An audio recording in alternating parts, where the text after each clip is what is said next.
Past Tense by Lee Child. Read by Jeff Harding. Chapter 1. Jack Reacher caught the last of the summer sun in a small town on the coast of Maine. And then, like the birds in the sky above him, he began his long migration south. But not, he thought, straight down the coast.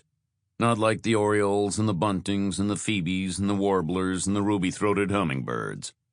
Instead, he decided on a diagonal route, south and west, from the top right-hand corner of the country to the bottom left, maybe through Syracuse and Cincinnati and St. Louis and Oklahoma City and Albuquerque, and onward all the way to San Diego, which for an Army guy like Reacher was a little too full of Navy people, but which was otherwise a fine spot to start the winter.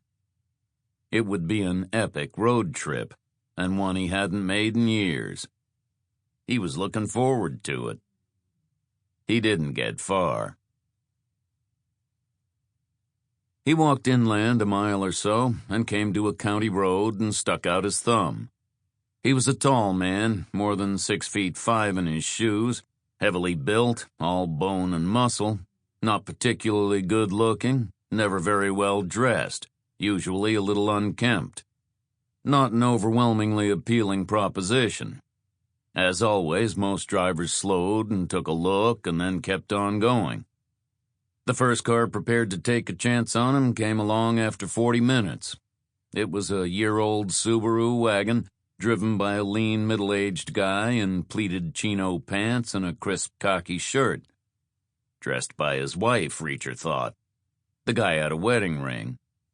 But under the fine fabrics was a working man's body, a thick neck and large red knuckles.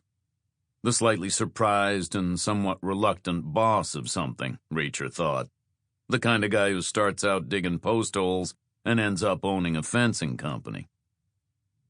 Which turned out to be a good guess.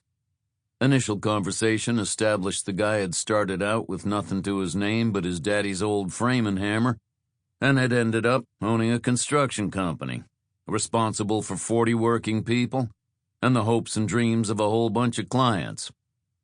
He finished his story with a little facial shrug, part Yankee modesty, part genuine perplexity. As in, how did that happen?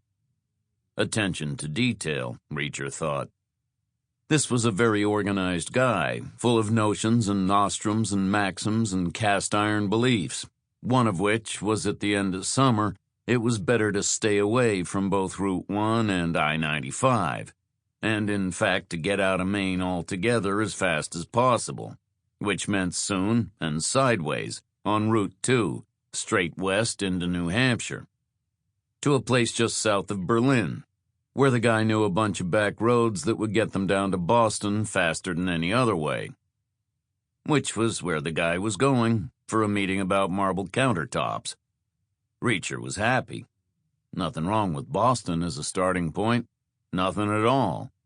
From there, it was a straight shot to Syracuse, after which Cincinnati was easy, via Rochester and Buffalo and Cleveland.